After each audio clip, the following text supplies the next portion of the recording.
Jasper's not taking sides during the Super Bowl. I'm not sure why not. You want to go for New Orleans? I don't know. Or are I'm you not saying saying you anything. are? I'm not saying anything. It looks, you know, we're You're cooking ready to have today. a party, though, right? Yeah, you know, we're cooking today. Can you imagine the themes for this year's Super Bowl? Red beans and rice and gumbo and jambalaya and everything else. Oh, yeah, it's all imaginable. Cajun-inspired, right? So I had to do some real New Orleans-style cooking. I came up with the muffuletta, which came from Palermo, Sicily, to New Orleans. The family from Palermo, and that's where it actually was invented. Really? How about that? And we're going to make banana foster and a limoncello cake, one of my favorites. You're going to die when you taste that. Wow, now this looks like an antipasto. Oh, yeah, I'm going to show you. It's like an olive salad I'm making. We start off with some giardiniera. We put a few olives in there, of course. We put some, the black and green ones.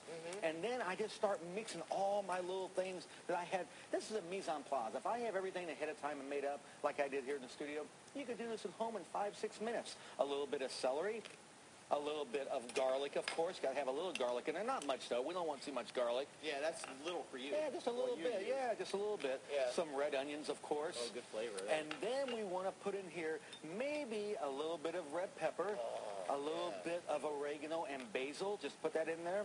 You have to have vinegar, and do it about the same 1-to-1. You know, whatever amount of vinegar you have, same amount of olive oil you put in there also. Is that a red vinegar? Yes, red wine vinegar, red and then a little bit of olive oil. Soak your bread with a little bit of that olive oil also. But look at this here. Look what I brought.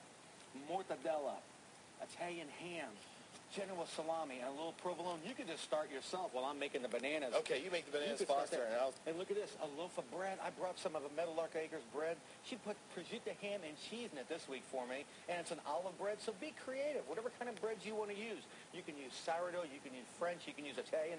I better stop talking. Yeah, you better make that bananas foster before we run out of time. No flaming in the studio, of course, but we want to melt a little bit of butter. We want to put some of the bananas, and I do this kind of quick, so you don't have to do the bananas, you know, accordingly to the recipe. Some of them call you to slice the bananas in half. It's up to you. Oh, man, you made a beautiful sandwich there. How about that? Bananas, a little bit of butter, a little bit of brown sugar, just a little bit, not too much. Okay, not too much. A little bit of cinnamon, a little bit of orange. Put that orange right there, and just let that saute. Let it cook down a little bit. Okay. Maybe 4 or 5 minutes. Hand me a little bit of that banana liqueur. How about that? Oh, That's the rum. That's okay, too. okay. Oh, we're fine. You go ahead and put the banana liqueur in there. I'll put the rum in there. And you want this to come into a syrupy consistency. The recipe is actually on the website. You see it start cooking down very quickly. A little bit of vanilla bean ice cream. We'll put that in a cup. We'll put this on top, but you can't forget, go to get my cookbook. The limoncello cake is in the cookbook. What a great dessert for Super Bowl Sunday. You're going to love that also. Soaked with lemon liqueur. It's everything New Orleans for this Super Bowl. I'm sorry. You know I took sides. Yeah. Well, thanks, Chef Jasper. Thanks for coming in. Thanks for sharing your everything. recipes with us. They're going to find the recipe later on today on our website, NBCActionNews.com.